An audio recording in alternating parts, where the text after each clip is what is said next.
Bonsoir à vous, bonsoir aux auditeurs, merci de nous rejoindre. On a retrouvé nos habitudes après une victoire le week-end dernier, on repart dans le néant. Allez, on va faire un tour des intervenants. Est-ce que tu es là, Clébar? Bonsoir JC, salut, oui, je suis bien là. Salut Clébar, comment vas-tu? Bah, écoute, ça va plutôt tranquillement. Comme un petit week-end de repos qui se termine par ce petit match du FC Nantes où on espérait ramener quelque chose et finalement on ramène rien du tout. Oh, l'espoir était quand même relativement faible, hein. Après, on en débattra, mais bref. Est-ce que tu es là, Atis? Oui, oui, je suis là. Bonsoir à toi, j'espère que tu as passé une bonne journée avant. Je ne sais pas si on peut appeler ça un match côté Canaries, hein. On peut appeler ça comment? Est-ce que tu as un adjectif pour qualifier un peu ce qu'on a vu ou pas vu d'ailleurs? Somnifère. Voilà. Ce sera mon Somnifère, objectif. c'est plutôt pas mal. Et Emeric qui va nous trouver, j'imagine, parce qu'il m'avait bien fait rêver quand j'étais auditeur en fin de partie la fois dernière. Est-ce qu'il va me trouver un petit qualificatif sympa aussi? Oh ben écoute, bonsoir déjà, bonsoir à tout le monde. Bonsoir Emeric. Je vais être un petit peu dans la lignée d'Atis et je vais aller sur du Lexomil, moi. Hein. Voilà, Lexomil. On n'est pas, on stresse plus maintenant. Enfin moi personnellement, je stresse plus. Je sais un petit peu comment ça va se terminer. Je pense que tout le monde ici sait un petit peu comment ça va se terminer les matchs de Nantes quand c'est comme ça. Donc voilà, Lexomil, un tranquillisant qui nous permet de passer un dimanche relativement calme et voilà, de siester, comme on dit. Ouais, je te rejoins pleinement. Et est-ce que tu... Alors, allez, on va commencer par toi. Est-ce que tu as eu l'impression que le match durait 3 heures? Parce que moi, sur ma télé, c'est un peu ce que j'ai eu comme sentiment. Alors oui, j'ai eu vraiment le sentiment que ce match était très très long. Bon voilà, on rentrera dans le détail après, mais Lille n'a pas fait un bon match non plus. Enfin, je n'ai pas trouvé une équipe de Lille voilà, 5e et européenne. Donc ouais, un match très long, très lent. Voilà, en quelques mots, ouais, Lexomil je sais plus ce qu'a dit Atis, mais c'était quoi? C'était pas tranquillisant, c'était quoi? Somnifère? Somnifère. Ouais, voilà, bon, voilà, je trouve que c'est un peu dans la lignée, ouais. Et par rapport au résultat, donc j'ai écouté, j'ai pas entendu tous les commentaires post-match parce que bon là on enchaîne dans la foulée. J'ai pas voulu entendre Cantari parce que je pense que je sais pas ce qu'il va nous trouver comme excuse, mais ce qu'a dit 111, et je sais pas si tu l'as entendu, où Oui. il évoquait de la grande déception. Je voulais savoir et avoir ton avis par rapport à ça. Alors, écoute, depuis quelques semaines maintenant, je fais mon mea culpa sur Fabien Santonze, qui m'a bien fait changer d'avis sur le joueur et un petit peu sur la personne, même si, bon, voilà, il y a d'autres choses. Mais bon, là, dans son discours, je suis assez d'accord avec lui et surtout, j'aime son attitude. C'est-à-dire que à la fin du match, j'ai regardé un petit peu les visages et le visage de Cabella m'a... J'ai pas aimé, j'ai pas du tout aimé. J'ai pas vu le visage de Cabella, est-ce que tu peux nous détailler? Mais Cabella était tout sourire, toute rigolade avec ses anciens coéquipiers. Alors j'entends, hein, il a été bien accueilli par Lille, il a sûrement encore des contacts avec certains joueurs, et tant mieux pour lui. Mais là, il est sous contrat à Nantes jusqu'à la fin de la saison et il doit être concerné. Le visage de Santonze, le visage d'Awaziem, visage de Lopez, pardon. J'ai senti des joueurs vraiment. Putain, ouais, ça fait chier quoi. Ça nous sourit pas et en même temps, bon, ouais, c'est difficile. On est dans une période compliquée. Il parle de déception. Je suis assez d'accord avec lui. En fait, voilà, alors je vais commencer à développer un petit peu ce que je pensais, mais aujourd'hui, j'attends plus de voir un bon match en regardant le FC Nantes jouer. Voilà, je crois que j'ai fait un petit peu le deuil de ça. Maintenant, ce que je me dis, c'est que bon, au point où on en est, il faut grappiller des points. Je vais pas au coup d'envoi, je vais pas me dire allez, j'espère qu'on va avoir un beau match. Ça, j'ai définitivement perdu espoir. Alors, je suis d'accord avec toi. Je vais te relancer sur tes propos, mais entrevoir un foot champagne, pour prendre l'extrême de ce qu'on a vu ce soir. Et là, le jeu minimaliste, je pense que le mot est trop faible. C'est vrai que moi j'ai mis dans notre groupe là, je pense que en termes de jeu, AK2, Ahmed Kantari a réussi à proposer encore moins de jeux qu'Omboiré. Et je me disais déjà c'est compliqué d'arriver à ça. Donc, Non mais alors attention, parce qu'on en parlait avec Clébar en off, Comboiré, attention, on sait qu'on va pas voir du foot champagne comme tu dis et qu'on va pas s'amuser, mais c'est efficace, ça a toujours porté ses fruits, le foot de Comboiré. Donc attention, il ne faut pas non plus comparer tout le monde à Comboiré. Il est là pour des missions et il réussit ses missions, Antoine. Donc, oui, mais, par contre, Kantari, maintenant, bon oui, non, voilà, j'attends pas du football. J'attends juste que ça soit efficace. Mais, petite nuance quand même, sur cette attente-là, moi jusqu'au but, c'était OK. Je voyais des joueurs pour la plupart concernés. Défensivement, c'était pas si vilain que ça. Voilà, de ce que je m'attendais à voir, j'ai pas été forcément hyper déçu de ce match-là. Donc je pense que si on regarde le match de Nantes sous cet angle-là, tu verras que il y a des choses, tu te dis ouais, ok, la copie est pas si vilaine que ça. Voilà. Je comprends ta réflexion. Après, je vais laisser répondre maintenant Clébar sur cette réflexion d'Aymeric qui dit c'est pas si vilain que ça. Mais je pense qu'aucun d'entre nous voudrait se recoltiner. Attention, JC, attention, je reprécise bien. Je reprécise bien. Quand on regarde le FC Nantes sous un certain angle, c'est-à-dire en se disant... j'ai bien compris tes propos. Voilà. Non, mais parce que tu dis là, c'est pas si vilain que ça. Attention, je mets bien un préambule en disant, si on regarde un match de Nantes en se disant que on va pas avoir du football champagne et qu'on n'attend pas forcément du jeu, oui, à ce moment-là, la copie est pas si vilaine. Par contre, nous qui sommes des amoureux du foot, et quand tu regardes un match, c'est pour avoir du plaisir, alors à ce moment-là, la copie, elle est dégueulasse. Voilà. D'accord, on est d'accord. Voilà, c'est pour que ce soit clair pour tout le monde. Alors là où je vais peut-être tu veux peut-être intervenir. Moi c'est la question du curseur. C'est vrai que j'ai fait la comparaison peut-être qui était un peu rapide par rapport à Comboiré, mais moi je trouve que le curseur en termes de non-jeu, on le pousse mais à l'extrême. C'est pour ça que tu vois moi je l'ai tweeté, le football a puni Kantari.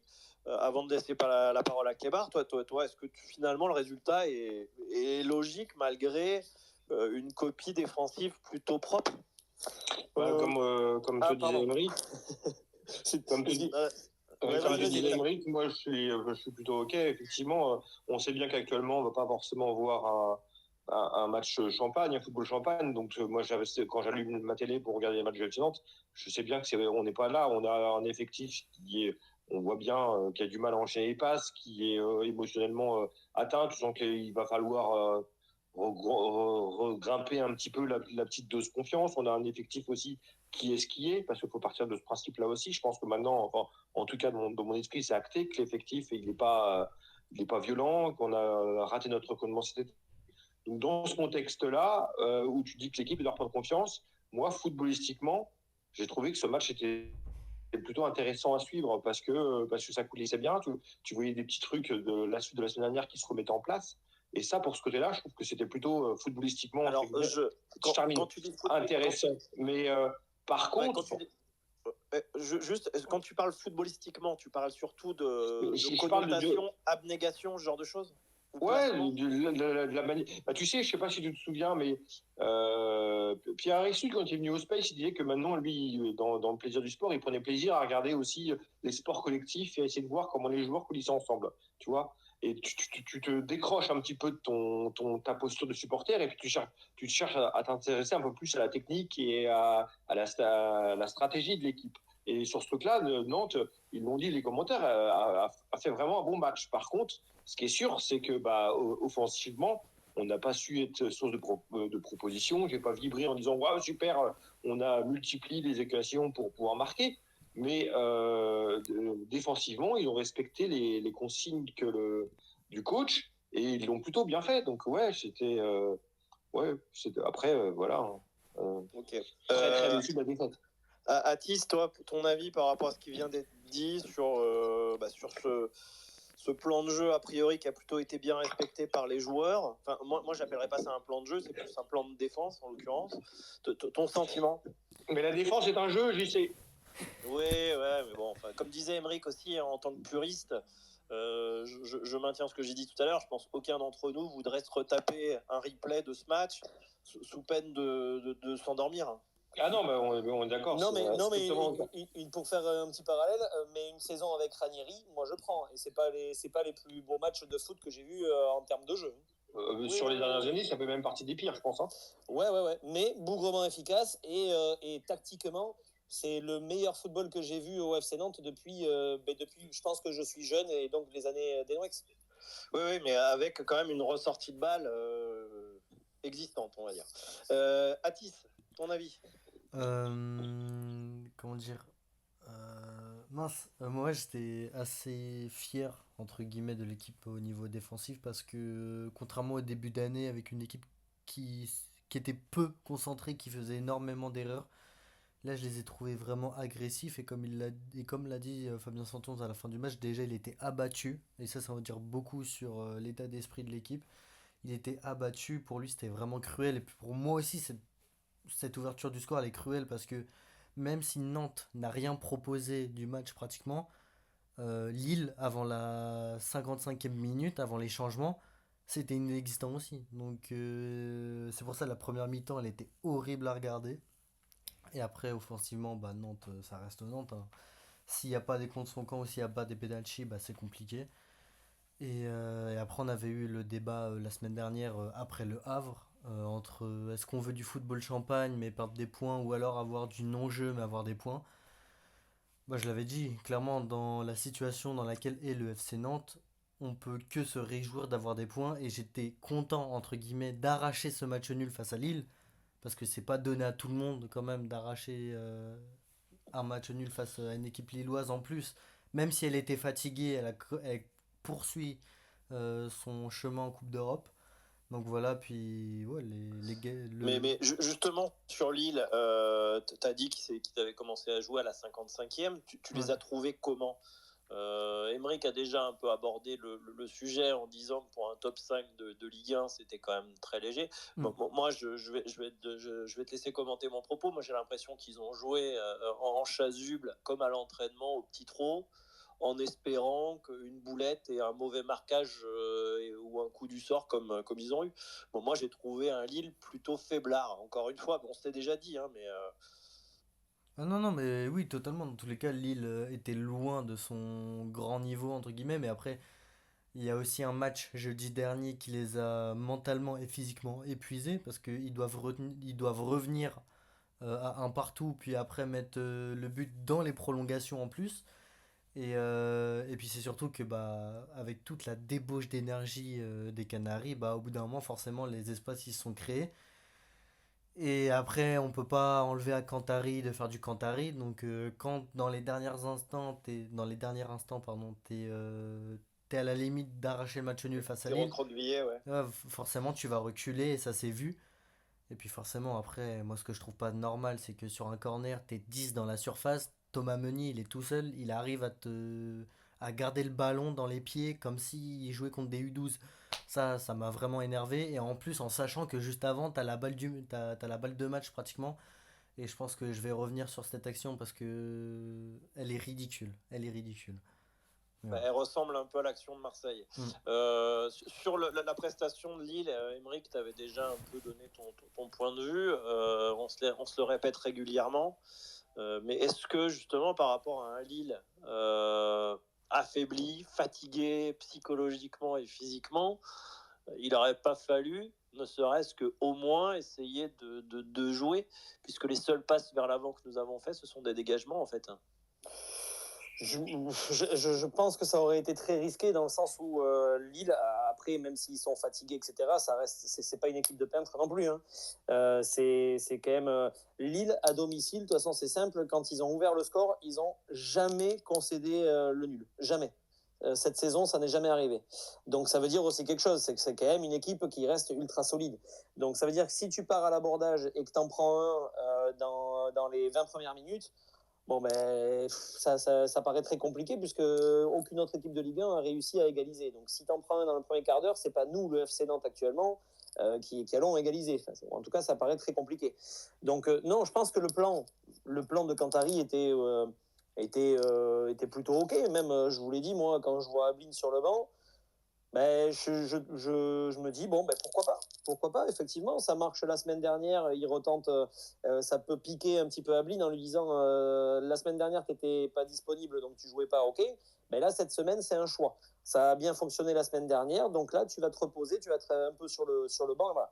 Et l'entrée d'Ablin ben, confirme que, enfin, en tout cas, ça montre que il peut faire beaucoup plus. Il peut faire beaucoup plus, Mathis Ablin. Donc, le plan de jeu de Cantari, moi, je l'ai trouvé plutôt intéressant. Après, effectivement, c'est dans l'engagement, c'est dans la hargne et tout ça. Et je trouve qu'on a fait un match plutôt correct. Lille a joué, on va dire, a joué son coup, mais n'a pas été hyper emballant non plus. Donc, je trouve, moi, voilà, la défaite un petit peu difficile à avaler à la fin. Parce qu'au final, Lille n'a pas été non plus hyper dangereux. Lopez, il n'a pas fait non plus 50 arrêts. Ah oui, oui. Alors là où je te rejoins, oui, mais si on compare Lopez et les arrêts du gardien, je crois que le gardien du LOSC, je ne sais même pas s'il a fait une parade où il a touché des ballons en seconde mi-temps, tu vois. Mais oui. bon, non, ça, JC, on n'a pas attendu quand même ce match contre Lille pour savoir que le FC Nantes, offensivement, c'est catastrophique. Donc, je te dis, si tu pars au coup d'envoi avec cette image-là de, voilà, c'est un peu, alors c'est pas David contre Goliath non plus, mais on n'en est pas loin. Bon, ben, je vais te donner un autre truc. Tu pars en début de saison là. Donc, tu ne sais pas du tout comment ça va évoluer, etc. Tu te dis qu'on va perdre 1-0 contre Lille qui va jouer les places européennes et qu'on va les accrocher jusqu'à la fin, ils vont marquer à la fin. Ben, tu te dis, OK, à la limite, sur le plan de route, pourquoi pas? Enfin, moi, cette défaite, elle n'est pas dérangeante. J'entends ce que tu me dis. Après, c'est vrai que on a des éléments comme à Monaco, on a pris 3 buts en 5 minutes. Donc, ça rentre dans la réflexion globale, je pense, que tu as. Maintenant, un Lille fatigué. Et moi, ce qui me dérange, tu vois, là j'ai les stats sous les yeux, c'est quand tu regardes le pourcentage de passes réussies. Donc, je sais qu'on n'a pas une grande équipe, mais je trouve que on a trop peu essayé d'exister, en fait. C'est ça qui me dérange. Et je ne suis pas surpris qu'on soit puni par le football à la fin, quoi. Ah, mais ça, on est d'accord. Et moi, je défends aussi le fait de respecter le football et d'essayer de produire du jeu. Bon, maintenant, on sait que depuis le début de la saison, ou en tout cas, voilà, au bout de 3-4 matchs, on a très vite compris que cet effectif-là, produire du jeu, ça allait être très limité. Ou alors, il allait falloir reprendre un petit peu les bases. Aujourd'hui, je vois des contrôles. Le Penant, à un moment, il fait un contrôle au milieu de terrain, il perd le ballon, il fait un contrôle. Il y a Sissoko aussi. Oui, non, mais tous, je pense qu'on peut les reprendre. Il n'y a que El Arabi, à la limite, où le ballon colle un petit peu. Mais tous les autres aujourd'hui, honnêtement, il y a au moins une fois où je me suis dit, putain, contrôle, quoi. Moi, j'ai entraîné des jeunes. En U17 notamment. Enfin, on va dire les jeunes que j'ai entraînés le plus longtemps, c'était en U17. Un U17, il me fait un contrôle comme ça au milieu de terrain. Je lui en parle à la fin du match. Hein, parce que c'est pas possible. Je suis bien d'accord avec toi. Donc un Le Penant et d'autres joueurs, c'est pas possible. Donc voilà, donc tu vois, techniquement déjà c'est compliqué. Donc si tu regardes les passes réussies, effectivement tu vas pas avoir du 95%. Hein, ça. On est à 63% ce soir. Ouais. Clébar, toi, ton analyse par rapport à tout ce qu'on vient de dire entre l'adversaire, l'ambition proche du néant, même si ça pouvait être compréhensible qu'un bon point à Lille, même en jouant une équipe lilloise un peu faiblarde, c'est quoi ton regard, toi, là-dessus? Est-ce qu'il n'aurait peut-être pas fallu un peu plus aller les chercher, comme on avait pu faire au Vélodrome? Parce que je me rappelle que là, vraiment, la seule action, hormis celle de Cabella, c'est quand on va presser un peu et que Ganago frappe dans les gants. Bon, mon impression, c'est que, un petit peu à l'image de la semaine dernière, c'est que offensivement, tu vois, il a trouvé une organisation défensive dans son équipe. Ça fait 2 matchs où ça montre des choses intéressantes, mais la manière de réussir à combiner ça sur la transition offensive, elle se fait pas. Et c'est là-dessus où on coince. Et j'avais évoqué la semaine dernière que j'avais été surpris de le voir avec 3 relayeurs et qu'il manquait un 10. Et finalement, le match d'aujourd'hui m'a renvoyé pareil. C'est qu'on avait l'impression qu'à chaque fois, il manquait un joueur entre les milieux relayeurs et les attaquants. Et j'ai une scène dans la tête qui, je trouve, représente bien ce qu'il a manqué pour moi aujourd'hui. C'est El Arabi qui revient chercher le ballon, qui arrive à récupérer le ballon. Devant lui, il a les milieux relayeurs qui sont juste un peu devant lui. Et en fait, il récupère le ballon, il cherche à relancer Ganago. Et Ganago est plus tout seul, en fait, parce que finalement, personne n'a cherché à aller compenser l'absence d'Arabi qui était venu au milieu de terrain. Et donc, du coup, tu te retrouves confronté à te couillonner tout seul parce qu'il te manque du monde devant. Alors, est-ce que c'est vraiment la stratégie de Cantari ou est-ce que c'est les joueurs qui ont pas tout compris et puis qui font pas les bons appels et qui sont pas suffisamment mobiles? Ça, j'ai pas encore la réponse, mais c'est vraiment ce qui m'interpelle et ce qui m'interroge sur le match de ce soir. Mais à quel moment, alors là, je vais te poser la question maintenant à Emeric, à quel moment dans ce cas-là on va essayer de jouer au ballon? Parce qu'on a vu contre Le Havre, je crois qu'on avait 28% de possession de balles. Ce soir, on est dans le même, on est condamné en fait à attendre des coups du sort. Alors regarde, je me permets juste de poursuivre. Regarde, parce que c'est intéressant comme question ce que tu poses. Les premiers matchs de Cantari, on avait quand même une possession de balle qui était quand même plutôt intéressante et qui était même bien supérieure. Toi qui faisais le 2 comparatif entre AK1 et AK2, avec AK on avait du 27%, avec Cantari les premiers matchs on était entre 50 et 55 très souvent à la fin des matchs. Alors, donc, je pense aussi qu'on a été en supériorité numérique. Ça a dû influencer sur ce pourcentage plusieurs fois aussi. Peut-être, oui. Mais bon, passons. Et puis du coup, ouais, donc là, maintenant, il essaie autre chose. On a l'impression qu'il cherche à faire un jeu plus direct. Mais dans le jeu plus direct, ça demande des transitions rapides. Et pour des transitions rapides, il faut avoir pour moi, des joueurs à des postes clés. Et là, pour moi, il y a un poste qui n'est pas pourvu, vraiment. Enfin, je garde ce regard-là. Ok, Emeric, par rapport à ma question alors, je vais te. Comment dire? Je pense que tu n'as pas fait le deuil et moi, j'ai réussi à le faire très récemment. Oui, mais alors, mais je vais être un petit peu virulent, j'y sais. Mais pour répondre à ta question, jamais. N'attends pas ça cette saison, en tout cas. N'attends pas qu'on produise du jeu cette saison. Ça n'arrivera pas. J'attends pas qu'on produise du jeu, si tu veux, mais je vais encore parler de ce fameux curseur. J'ai l'impression que ce curseur, il dépasse le cadre, quoi. C'est-à-dire que plus défensif, on sait pas faire. Au lieu d'être à 100% défensif, on est à 150%. C'est ça que le curseur, je me dis que en jouant de cette manière-là, il faudra attendre une expulsion, il faudra attendre une passe en un centre contré qui fasse un but pour nous, comme il y a eu face au Havre, quoi. Oui, mais c'est clairement ça. Aujourd'hui, jusqu'à la fin de la saison, on va avoir droit à ce genre de match. À moins qu'on nous sorte un entraîneur là, qui tout d'un coup décide de révolutionner, d'être hyper agressif et de produire du jeu, etc. Mais bon, là, on est quand même au mois de mars. Ça va être difficile de mettre ça en place là tout de suite. Même tu mets ça aujourd'hui, faut pas s'attendre à avoir du jeu de fou jusqu'à la fin de la saison. Hein. Bien sûr, bien sûr. Par contre, de l'agressivité et tout ça, oui. Mais après, voilà, non, de toute façon, on sait très bien que la possession, les sorties de balles, les relances propres, les attaques placées, etc., on sait très bien que ça, aujourd'hui, techniquement, tactiquement, ce n'est pas viable. On ne sait pas faire et voilà. On est au mois de mars, c'est trop court pour le mettre en place jusqu'à la fin de la saison. Donc, qu'est-ce que tu fais? Tu fais bloc bas, tu mets le bus et puis voilà, tu joues avec tes armes, quoi.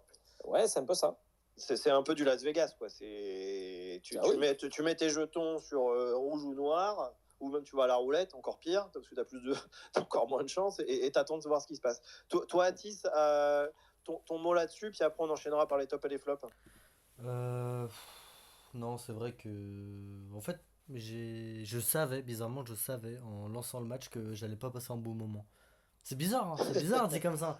Mais je savais que j'allais m'ennuyer. Parce que déjà, justement, Lille était fatiguée, donc Lille n'allait pas produire de jeu. Et nous, on n'en propose pas. Donc c'était sûr que ça allait être ultra fermé. Et dès les 10 premières minutes, je me suis dit, bon, bah c'est mort. Va falloir un miracle encore une fois. Et on a failli l'avoir dans les dernières secondes, on a failli l'avoir, sauf que bah, ça s'est retourné contre nous l'action d'après. Mais non, après, comme l'a dit Emmerich, faut pas. Malheureusement, et j'ai honte de dire ça, mais faut plus espérer en fait maintenant. Ça sert à rien. D'accord, Et ok. ça s'est Et vu sur la fin du match quand tous les joueurs, alors, à part Rémi Cabella, avaient un grand sourire. ouais, bon, on va revenir justement sur cette action. Je crois que tu voulais l'évoquer, cette action, parce qu'il n'y en a pas eu beaucoup, hein, enfin, qu'il n'en ait pas une, puisque finalement le tir n'est même pas cadré. Tu sais quoi ton idée par rapport à cette action-là, donc avec Coquelin qui fait l'interception, qu'aurait été un hold-up digne de Las Vegas aussi. C'est quoi ton analyse et ta lecture? Moi, ce qui me gêne, c'est que déjà Coquelin, j'ai eu beaucoup de mal déjà sur son match, parce qu'en plus, il n'a pas commencé le match, donc il était frais. Tu te retrouves en 2 contre un, vraiment en 2 contre un, avec deux joueurs qui viennent de rentrer, donc qui sont pas épuisés, face à un défenseur qui lui est épuisé, et déjà la passe de Coquelin, elle est mais lamentable, elle est lamentable, alors que c'est pratiquement l'une des passes les plus simples du football, vraiment. Et Ok. cette action, elle m'a fait sauter de mon lit, mes premiers degrés, parce que la passe est catastrophique. L'enchaînement de Rémi Cabella est catastrophique aussi. La balle, elle lui reste dans les pieds, il n'arrive pas à se remettre. En plus, après, il arrive pratiquement. Je crois que la frappe n'est même pas cadrée. Pour que sur l'action Mais c'est juste un peu à après. l'image de notre match, en fait. C'est Ah, à l'image de notre match, mais. cette action. Totalement. Et sur l'action d'après, on se fait punir. Et pour moi, ça a été vraiment la goutte de trop parce que tu peux punir Lille de son non-match. Et au final, c'est eux qui te punissent. Donc, moi, ça m'a vraiment énervé. Et je me dis, même Est-ce que en. sur cet enchaînement, j'ai juste vu le commentaire d'Anthony Lopez, tu vas me donner ton avis. Est-ce que à la 92e ou 13e minute, il y a cette histoire de touche où Sissoko, avec son expérience, essaye de la jouer en compte pour aller trop vite. Et c'est sur cette action après que déboule le corner. Et je pense aussi que là, il y a un manque d'intelligence tactique. Bah, c'est surtout en fait, je me dis, on est tellement adroit devant le but en ce moment, vraiment, on est tellement fort. Qu'est-ce que les deux joueurs pratiquement en mal de confiance, entre guillemets, Rémi Cabella et Francis Coquelin, pardon, vont se faire une attaque placée à deux en sachant. En fait, vraiment, c'est ce que j'ai dit, en fait, cette attaque, elle me paraît ridicule. Parce que je ne sais pas comment les deux se sont dit, bah allez, on va aller marquer, on va réussir. Pour te dire à quel Alors, point c'est la Sissoko qui fait détresse. la touche, hein, en l'occurrence. C'est Sissoko qui fait la touche. Non mais oui, non mais totalement, mais après, je me dis, autant attendre un tout petit peu Ablin, vu que t'es en 2 contre un, attendre un tout petit peu, parce qu'en plus Ablin a fait un sprint de la mort juste derrière, il a failli la reprendre en plus sur le centre de l'opponent juste après, attendre un tout petit peu, quitte à être en 3 contre 2, et à ce moment-là espérer quelque chose, mais en fait pour moi déjà juste la passe de Coquelin, elle Ça est va trop vite lamentable. et ouais, ils ont mal décidé. Ouais, voilà. Bon, on va enchaîner par les tops et les flops. Alors, allez, Atis, tu avais la parole. Donc, à toi la primeur pour lancer ces tops et flops. Pour moi en top, je vais mettre Kaba. Parce que je trouve que depuis qu'il est arrivé, c'est l'un des mecs qui se bat le plus au milieu de terrain. Il fait tellement de courses, il se donne en fait sur le terrain contrairement à d'autres. Il se la, wow. Il se la donne vraiment à la. Lors de sa sortie, il était vraiment exténué, ça se voyait sur son visage, il en pouvait plus parce que vraiment il y va jusqu'au bout. Et c'est ce que je veux voir sur les autres joueurs du FC Nantes. Et je pense que si tous les joueurs seraient comme ça, le FC Nantes se porterait bien mieux. Et en flop, je dirais Ablin, parce que même s'il n'a pas pu trop se montrer, il n'a pas débuté le match, donc je m'attendais à plus de lui. Même si parfois, forcément, il était pris à 3 contre un, donc c'était compliqué pour lui, mais je m'attendais un peu à mieux. Et puis voilà. Mais est-ce que par rapport à Ablin, tu penses pas qu'à chaque fois qu'il joue, alors je vais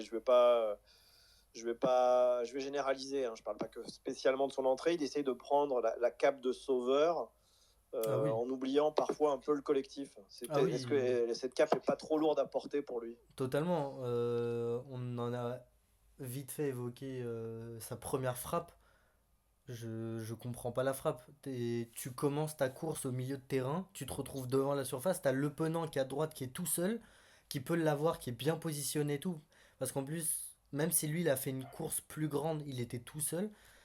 Et la frappe, elle a aucun intérêt. Elle est. Ouais, je sais pas, en fait, il veut vraiment prendre ouais, comme tu l'as dit, la cape du sauveur de. Bah, t'as pas voulu me faire jouer au début du match. Bah, tu vas voir ce que moi je suis capable de te faire. Mais sauf que. Ouais, j'ai trouvé ça petit, en fait. Vraiment petit. Mais il a eu des très bonnes prises de balles, hein, encore une fois. Mm. Allez, on va enchaîner. Donc, ton top Kaba, ton flop Ablin. Allez, Clébar. Eh ben écoute, mon Tu peux top. réagir sur les tops et les flops d'Atis. Hein, Ouais, non, pas spécialement. J'étais plutôt OK.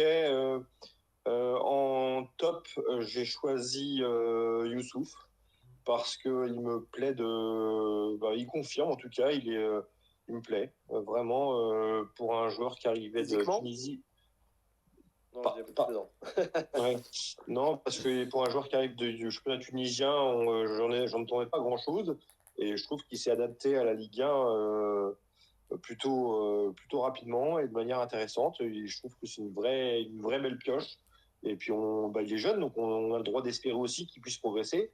Et puis en flop, je vais mettre Le Penant parce que dans ce type de match, c'est, je pense, le genre de joueur que j'attends un petit peu plus. Sortir un peu plus de supplément d'âme, être capable de sortir un petit peu du schéma de départ et puis apporter plus. Je pense que c'est vraiment un bon joueur. En tout cas, moi, c'est un joueur que je surcote, mais j'aime beaucoup ce joueur-là. Et sur un match comme ça, j'attends que ce soit lui qui prenne un peu plus ses responsabilités et puis qu'il puisse aider l'équipe à marquer. Alors, Et, j'ai une petite question à te poser par rapport à Le Penant. Je l'ai trouvé très nerveux, a beaucoup échangé avec les arbitres, se frustrer énormément.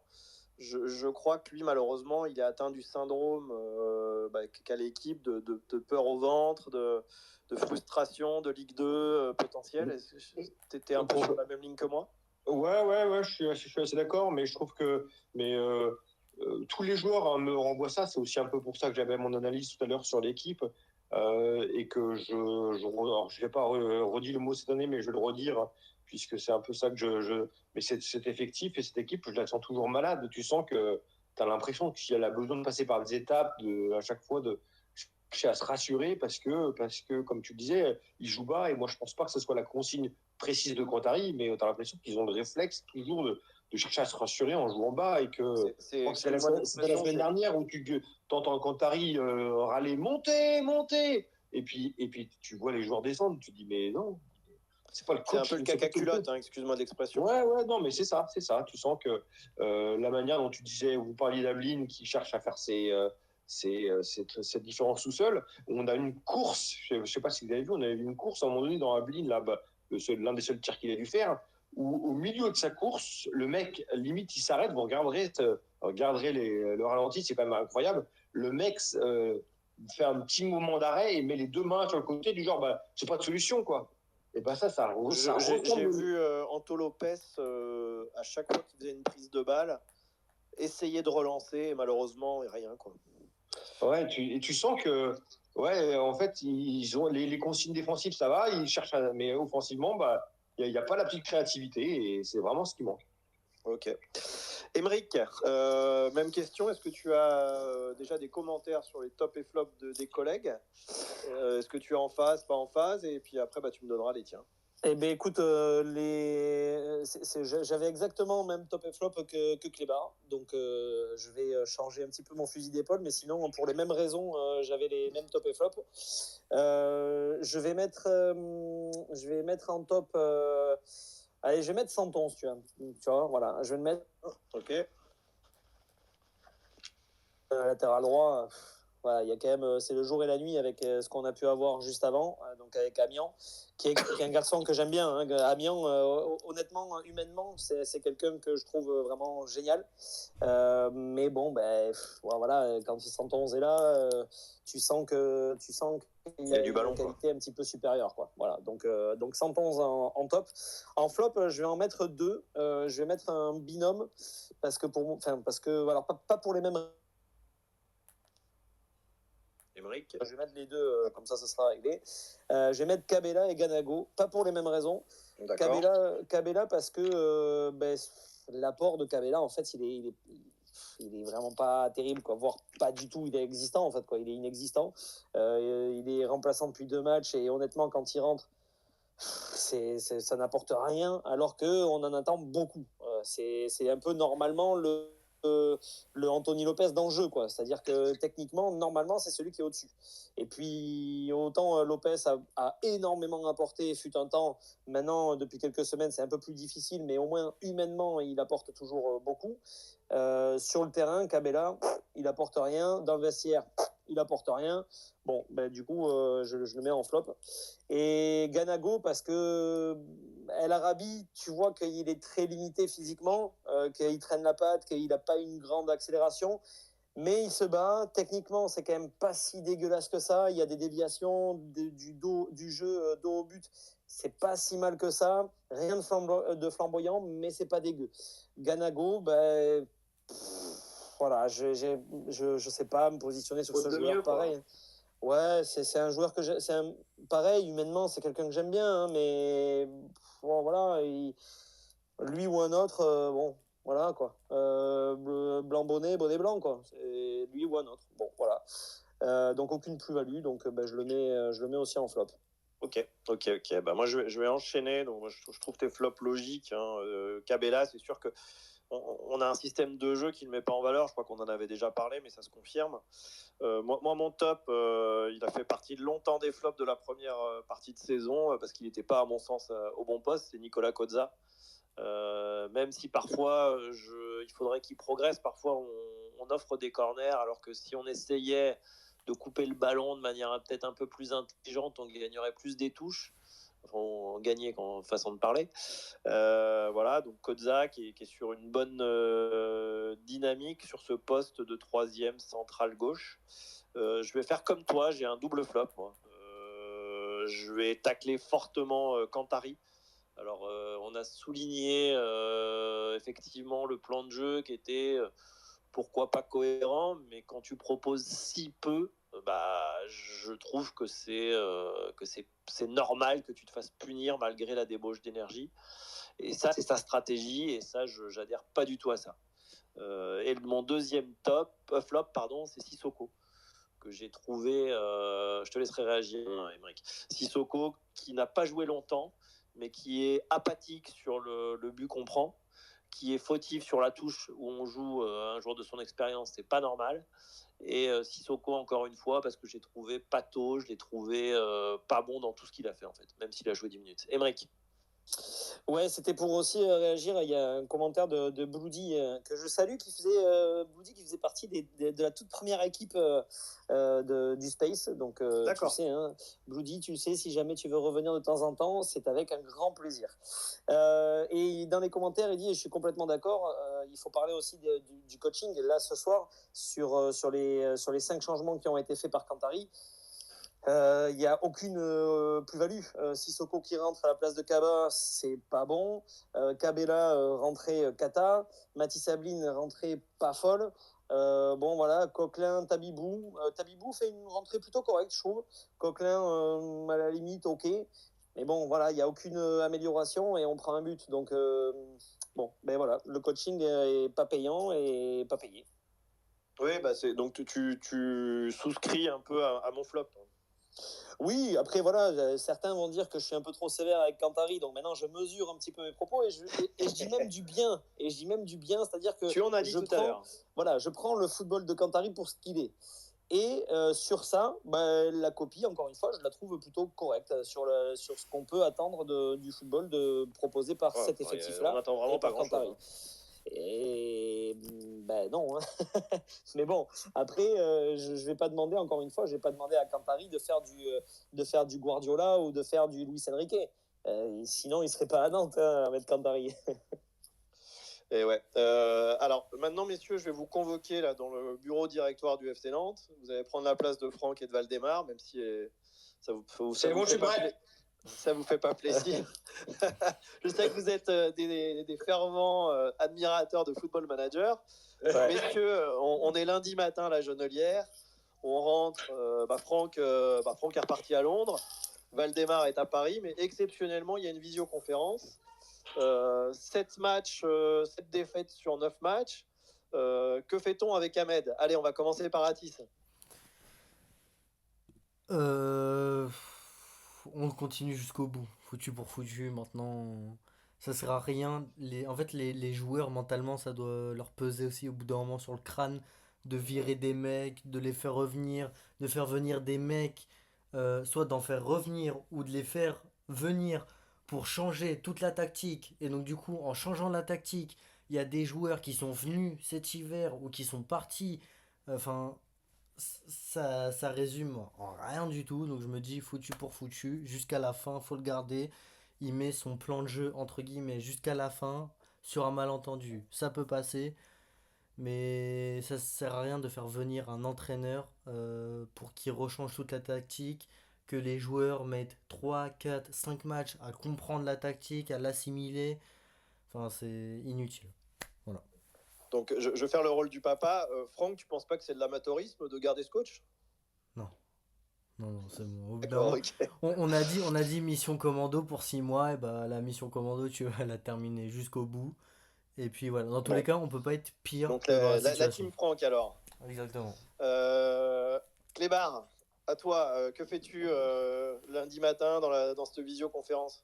Eh ben moi, soit j'ai sous le coude un entraîneur que j'aurais envie de nommer un bâtisseur, quelque chose qui est un coach qui va construire quelque chose avec l'équipe, qu'il est capable de déjà d'amorcer quelque chose sur les 9 matchs qui restent, qu'il est capable de s'adapter pour la Ligue 1 l'an prochain et qu'il est capable de s'adapter pour éventuellement la Ligue 2 l'an prochain. Donc un coach qui accepterait toute cette mission-là, qui soit un bâtisseur. Je change Cantari et je prends ce coach-là. Si j'ai pas ce mec-là, je garde Cantari. D'accord. Grosso modo, je prends un Aristouille, quoi. Il paraît qu'il y a quelqu'un du Space qui a le portable de Pierre Aristouille. Donc d'ailleurs, c'est à lui de parler. Émeric. Maintenant, il y en a deux parce que j'ai mis Mathis en relation avec Pierre pour quelque chose voilà, qui va bientôt arriver. Donc voilà. Ouais. Donc Franck, que fais-tu? Alors, écoute, en fait, Cantari, c'est tellement pas la première personne à dégager de ce club. Oui, ce non, club, il faut. Voilà. On va pas s'auto-virer pendant cette réunion. Ah non, mais je parle pas d'Equita. je parle de. En fait, il faut comprendre une chose, c'est qu'aujourd'hui, dans ce club, à chaque étage, il y a il y a des Parasites, cancers. c'est ça? Ouais, des cancers. Même, je vais aller plus loin que ça parce qu'il y a des gens vraiment qui veulent pas le bien du FC Nantes, qui veulent plutôt gonfler un petit peu leur ego et qui veulent garder leur portefeuille contrat. peut-être. Leur portefeuille, leur contrat, ouais, exactement. Donc, et la formation en pôle. Mais bon, ça, on va pas épiloguer là-dessus. Donc déjà, je fais un grand ménage parmi les salariés du FC Nantes parce qu'il faut en faire et il faut arriver un petit peu à redonner un petit peu de sérénité et de bienveillance dans ce club. Salarié et consultant peut-être d'ailleurs. Oui, mais tu sais, JC, faut vraiment se dire un truc, c'est que comment dire, parmi les gens qui travaillent au FC Nantes, et je parle des gens qui travaillent, hein, pas des gens qui sont de l'extérieur et qui flinguent un petit peu le club de l'extérieur. Je parle des gens qui sont vraiment salariés du club. Parmi ces gens-là, il y a des gens qui ralentissent tout. On parlait de Pierre tout à l'heure. Pierre, quand il est nommé entraîneur, il ne faut pas oublier une chose, c'est qu'au sein même du club, déjà, tu as des gens qui disent au Kita, pas une super idée de le mettre à la tête de l'équipe 1. Donc déjà, d'entrée, dans ton propre camp, tu as des gens qui vont pas te soutenir. Donc déjà, comment veux-tu y arriver? C'est déjà très compliqué. Donc déjà, je dégage un petit peu tout ce joli monde-là. Je dégage et je les mets très très loin de Nantes. Et après, pour répondre à ma question, alors ça, on a compris qu'effectivement, à tous les étages de la fusée, mais l'étage de la fusée Cantari, là, tu fais quoi demain matin si Valdemar je vais dans la partie, tu parlais de Football Manager, je vais dans la partie finance et je regarde un petit peu ce que ça m'a coûté de dégager ces gens-là. Si j'ai la possibilité de prendre quelqu'un effectivement qui peut être sur la durée, je nomme quelqu'un qui va aller sur la durée et puis on termine la saison avec lui et on commence la nouvelle avec, peu importe l'issue. soit c'est un peu compliqué et on continue avec Cantari. Moi, je suis pour la stabilité. Donc, autant laisser la personne jusqu'au bout du bout. Et voilà. Mais au moins travailler dans un contexte plus serein. Voilà. Alors, je vais reprendre un peu ce que tu as dit, parce que ça rejoint, si je ne m'abuse, un peu ce que tu as dit comme Clébar. Ouais. Oui, avec juste une chose, avec un petit bémol qui est que aujourd'hui, Cantari, il a l'appui de Franquita et Surtout. donc il a l'appui de certaines personnes qui sont un petit peu les yeux et les oreilles de Franquita à la Jonelière. Donc là, actuellement, tu peux pas le mettre dehors, c'est impossible. Et puis il y a l'appui des joueurs aussi. Hein. Et l'appui des joueurs. Donc là, en fait, il n'y en a qu'un qui est capable de faire ça. C'est Valdemar. Hein. Tous les autres, à la direction et tout, il n'y en a aucun qui je vais caricaturer un peu le propos. Il faut qu'on soutienne un peu Valdemar, entre guillemets, pour ceux qui veulent qu'il y ait un changement de coach. Mais pour reprendre donc, ce que tu dis, c'est que un coach à la Antonetti, typiquement le pompier de service, toi, tu n'en veux pas. Tu aimerais plus un coach à la Lebris que j'ai en tête, qui n'est pas disponible du tout, hein, ou un autre pour qu'ils viennent prendre le relais, même s'il y a une mission Ligue 2 derrière. Oui, ouais. Non, un pompier de service, non, il n'y a pas. Non. Parce que de toute façon, un pompier de service, ça veut dire quoi? Ça veut dire que tu mets un pompier de service, qu'on se sauve et qu'on repart l'année prochaine comme on a commencé cette saison et les saisons précédentes. Non. Moi, je suis pour la durée, donc je veux qu'on continue sur la durée. Mais attention, c'est quand même hyper important de préciser, parce que là, on parle d'Equita, etc. Alors, attention, je vais aller très loin dans ce que je vais dire, mais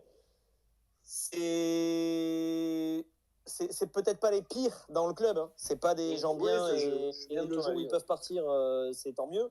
Mais c'est loin d'être les pires au sein du club. Hein. Ok, j'ai entendu vos analyses. Moi, ce que propose Cantari, je pense que c'est le pire coach de l'ère Kita, presque, ou pas loin, que ça soit statistiquement ou en jeu. Alors, j'entends que l'équipe est malade, mais moi, je cautionne. Si j'étais à cette fameuse réunion, je lèverais la main pour essayer de trouver un nouveau coach, pompier de service ou pas. Mais alors, j'entends l'argument d'Atis, qui veut peut-être répondre par rapport à ce que je suis en train de dire, à ce que vous avez dit, qui est encore de recasser quelque chose à 9 matchs. Mais bon, faut pas oublier, comme on l'a ressouligné tout à l'heure, Pierre Aristouille, lui, il l'a fait pour 4. Donc pourquoi pas pour 9, quoi. Atis, est-ce que tu veux réagir? Et puis après, on clôturera tranquillement ce space. Non, après, c'est chacun a sa vision des choses, mais je sais qu'en tant que joueur, parce que je l'ai vécu 2 fois, c'est horrible. Cette sensation de, en fait, déjà tu sais que t'es dans la merde, clairement, parce que tu luttes pour le maintien. Et déjà en début de saison, on te promet des choses avec un coach qui n'ont pas été faites. Après, on te fait changer de coach à la mi-saison, qui lui, c'est pratiquement pire.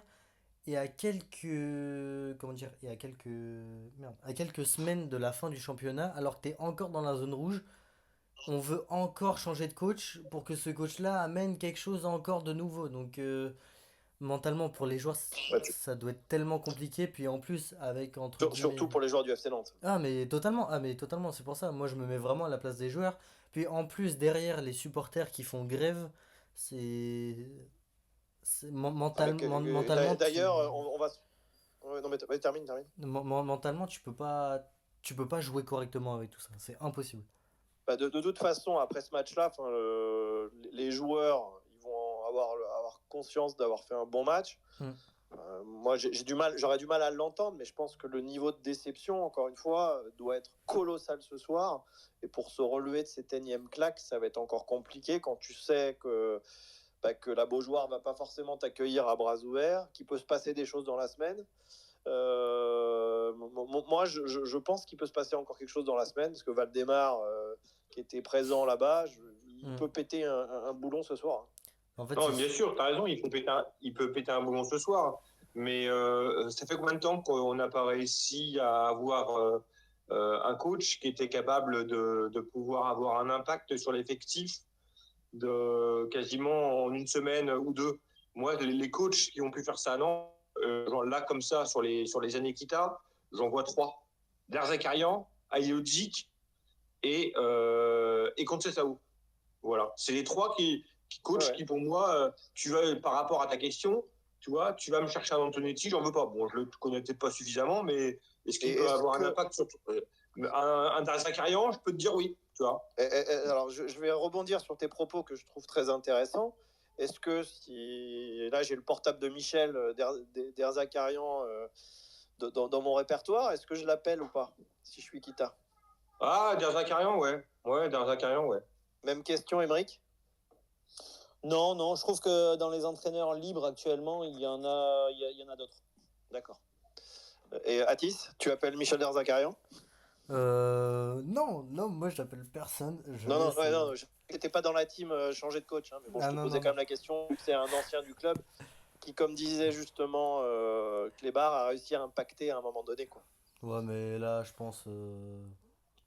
Moi, vraiment, je me mets vraiment à la place des joueurs. Je pense que ça les démoraliserait plus qu'autre chose d'avoir un nouveau coach, encore une fois. Ouais, mais enfin, moi, encore une fois, j'ai beaucoup de mal avec Kantari. Hein. Je le juge vraiment. Je trouve, tu vois, dans notre groupe, on a parlé d'Abid Bey. Vous avez eu un débat, Clébar et Emeric. Moi, je trouve que sur sa com, il y a des choses, des similitudes avec Abid Bey. Mais je trouve que derrière, il a toujours des très bonnes explications, mais il est plus fort qu'en communication qu'en tactique. Hein. Enfin, moi, c'est ma vision, je ne sais pas si vous la partagez. Hein. Après, je me rappelle plus qui l'a dit tout à l'heure, mais j'ai l'impression quand même aussi que même si Kantari ne propose pas forcément, enfin le plan de jeu d'Ahmed Kantari ne propose pas forcément grand-chose, oui. j'ai pas l'impression qu'il veut faire un bloc bas systématique parce que vraiment, à un moment, il a crié plusieurs fois aux joueurs de monter pour mettre la pression sur les Lillois et les joueurs ne voulaient pas, ils avaient peur. Et justement, avec un peu de confiance, avec une dynamique qui peut peut-être s'enclencher peut-être le week-end prochain face à Angers, euh, peut-être faire redonner confiance aux joueurs, qu'ils aillent plus vers l'avant, et là, pourquoi pas, il pourra faire un jeu un peu plus joli. Mais D'accord. voilà. Bon, moi, je suis assez défaitiste après ce que j'ai vu ce soir. Hein. Pour rien vous cacher, j'essaie toujours de trouver des éléments positifs. On va terminer par ça. Allez, donnez-moi votre opinion sur le résultat de semaine prochaine. Donc, il sera face au SCO d'Angers, si je ne m'abuse. Je ne sais pas, j'ai pas l'horaire. Je vais essayer de vous la trouver. Clébar. J'ai envie que les joueurs arrivent un petit peu à se remettre parce que cette défaite, elle est cruelle, je la trouve cruelle et difficile parce que je trouve que dans les consignes, ils y étaient. Donc, j'ai envie qu'ils reprennent du poil de la bête et puis qu'ils reprennent le chemin des victoires là, pour se regonfler et puis pour pouvoir enchaîner une bonne fin de saison. Donc, je vais être optimiste, une victoire 3-0. Mais est-ce que ça passera pas avec un peu plus d'ambition? Tu vois, je comparais, j'ai regardé le match d'Auxerre qui a produit du jeu, qui a été faire 2-2 à Lorient. Ah non, je pense qu'ils feront pareil. Par contre, il faut que dès qu'ils récupèrent la balle, dans leur capacité à se projeter, ils fassent mieux. Enfin, ce jeu-là, si tu veux, JC, c'est le même jeu que ce que proposait Camboire l'année où on fait 9e et l'année où on gagne la Coupe de France. C'est exactement la même chose. La seule différence, c'est que dès qu'on récupérait le ballon, notre transition offensive était mieux et il y avait moins de pertes de balles. Mais dans le système de jeu, c'était la même chose. Et je suis pas sûr qu'à l'époque, tu t'en plaignais. Donc non, enfin, par contre, il faut... Encore une fois, le curseur est poussé encore plus loin. Tu vois, j'ai la possession de balle de la deuxième mi-temps en 22%, expected goals, 0,11. Bon, c'est ça que moi je lui reproche vraiment, de pousser le curseur du minimalisme extrapolé, quoi. Qu'est-ce qui te fait croire que c'est forcément lui et que c'est pas les joueurs qui vont pas plus devant? Parce que c'est lui c'est pas lui sur le qui est à la terrain, barre. Il n'est pas sur le terrain, mais c'est lui qui est à la barre.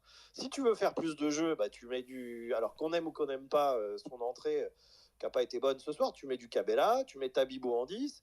Après, quand tu mets pas de joueurs on l'a déjà dit ici, quand tu mets pas de joueurs qui savent jouer avec un ballon et que tu mets que des besogneux, entre guillemets, sans que ça soit péjoratif, voilà. Quand il l'a fait, on avait quoi de plus? Alors, rien, mais c'est pour ça que je ne suis pas dans la team Kantari. Moi, un Derzakarian ou n'importe lequel, moi, je prends. Mais bon, ça reste que mon avis. Émeric, toi, ta projection pour...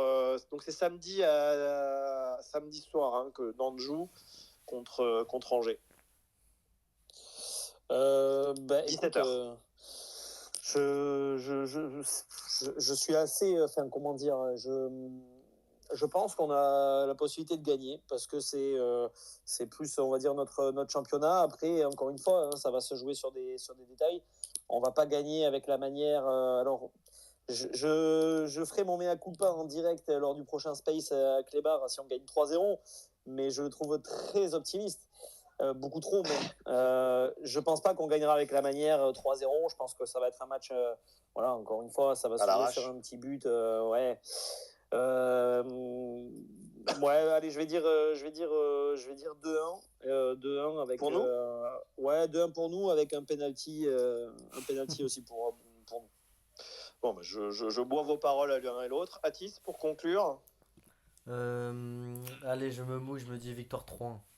Voilà. Bah, messieurs, je crois que là, j'espère que vous aurez raison, c'est tout ce que j'ai à dire. Bah, moi, je suis un peu plus sceptique parce que alors j'espère que quand tu arrives à avoir en tête la baigne qu'on a pris pour son premier match, où on avait pris une leçon de football et d'envie, bon, il venait juste d'arriver, donc circonstance atténuante. Est-ce que ça sera lui encore à la tête? Certainement, même si c'est pas mon souhait.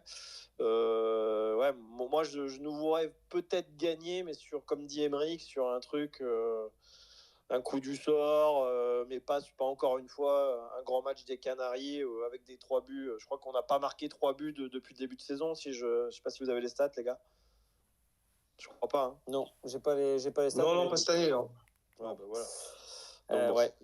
Après, alors pour répondre un petit peu à ta question sur les entraîneurs, moi il y a un entraîneur sans club actuellement puisqu'il vient de se faire licencier que j'aimerais bien moi pour la durée, c'est Nicolas Usaï qui était l'ancien entraîneur du PO FC qui a été et qui est un ancien joueur de l'OM notamment. Non, ça suffit, Imric, arrête de on a trop de noms là. C'est pas parce qu'on a accepté bien ici qu'on va tous les prendre. Clébar, voilà, la dernière fois que tu avais quelqu'un passé par le PO FC, tu le pleures encore. Donc, fais-moi confiance. Je fais confiance à Emeric, hein, ça peut pas être pire que quand t'arrives. Non, mais pourquoi je vais t'expliquer parce que c'est quelqu'un humainement qui est très proche des joueurs et c'est quelqu'un tactiquement qui est dans la comment on appelle ça dans l'exigence. Et moi les entraîneurs jeunes parce qu'il est en tant qu'entraîneur il est pas vieux, il doit avoir je sais pas, même pas la cinquantaine ou à peine la cinquantaine. Donc ça, enfin, je veux dire, il peut encore faire facile une dizaine d'années, quoi, facile. Donc sur 10 ans, une projection sur 10 ans, ben moi ça me plairait beaucoup. Et t'aurais des places à la Beaujoire gratuites? Non, mais non, parce que Nicolas Usaï, il nous raconte des bêtises. Non, mais Nicolas Usaï, je le connais pas personnellement, mais j'en ai de très bons échos. Et en tout cas, c'est quelqu'un, parce que je regarde aussi les matchs moi, du PO FC, et ben, pareil, tu vois, quand tu regardes les matchs du PO FC, tu t'attends pas à avoir une équipe football champagne. Mais tactiquement, ça se mettait bien en place. Et ça a tenté de produire vraiment quelque chose avec les moyens du bord, mais ça a tenté de produire quelque chose. Donc, quelqu'un proche des joueurs, avec une exigence tactique et qui essaye de jouer un petit peu au football, ben, moi, ça me plaît. Alors, Luis Castro, c'était un peu ça, hein, mais peut-être un peu trop distant ou peut-être un peu trop ambitieux. Là, j'aimerais un retour un petit peu à la réalité. Quoi. Sans recrue. Oui, ouais, aussi.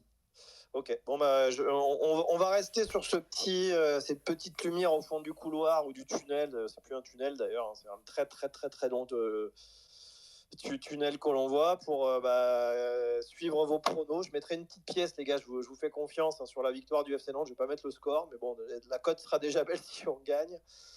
Et puis c'est vrai que bon j'espère qu'on n'aura pas un match punitif comme on a eu ce soir. Rien vraiment s'est passé. On a attendu juste de se faire punir, malheureusement. Voilà, juste petite pour terminer sur une stat qui va vous redonner le moral. Non, pas du tout. Pas du tout. Hein. C'est le pire bilan de l'histoire du FC Nantes en première division. C'est le pire bilan. Il n'y a pas une saison qui a fait pire. Voilà. Même lorsqu'on est descendu il y a quelques années. Okay, bon. Même lorsque on écrit l'histoire. Voilà. Il y a toujours du positif.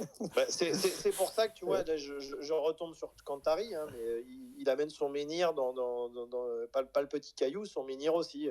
Non mais attention, mais bon, on sait que il n'y a pas que lui non plus. Voilà. Oui, non, mais les Kita sont. Les Kita, moi, je les critique sur leur gestion, pas sur l'apport financier qu'ils font du club. Et je me rattache aussi à cette petite branche en me disant peut-être que la DNCG va dire à tel ou tel club vous pouvez pas rester en Ligue 1, le FC Nantes est sauvé administrativement. C'est une hypothèse que j'exclus pas totalement, puisqu'on sait que Kita, il a un peu de sous, quoi, Non, mais il y aurait qui? malgré tout. Ce serait qui Ah, après, je suis pas à la DNCG. Je vais prendre l'exemple le plus parlant, mais je pense pas qu'il frappe. Mais Lyon, pour moi, à l'instant où on parle, avec les déficits, je crois qu'il y a eu un communiqué en plus de l'UEFA qui a annoncé 180 millions d'euros de déficit. Je ne comprends pas que Lyon ait été autorisé à démarrer le championnat. C'est une faveur parce qu'Olas a dû encore, même s'il est plus présent physiquement, voilà. Mais il y a peut-être d'autres clubs qui vont être en difficulté financière et ça ne pourra peut-être nous sourire. Enfin bon, après, c'est un autre sujet. Après, j'ai peur que ce soit nous mais bon, aussi. Kita, s'il décide de récupérer sa créance qu'il a envers le FC Nantes, c'est sûr qu'on repart comme Bordeaux. Parce que je crois que le club, la créance est à hauteur de 130 ou 140 millions d'euros, je ne sais pas si vous avez l'info, via la holding de Kita. Mais bon, je ne sais pas, à voir. Mais c'est une possibilité qui est réelle, hein, qu'un club soit relégué administrativement et qu'on prenne sa place. Hein. Ah, mais totalement. Enfin voilà. Bon messieurs, merci à vous, bonne soirée, merci à tout le monde. On va vous souhaiter une bonne semaine et puis ce sera samedi soir le match des Canaries avec une Beaujoire qui va être encore, je pense, trouve le bon objectif, Clébar. Comment va être la Beaujoire? Et puis je te laisse le mot de la fin pour conclure. Je pense qu'elle va être assez calme, probablement comme le match. Ouais. Bon, on va finir la bonne soirée, bonne semaine et puis à très vite. Bonne soirée. Ciao, bonne semaine, bonne soirée. Au revoir.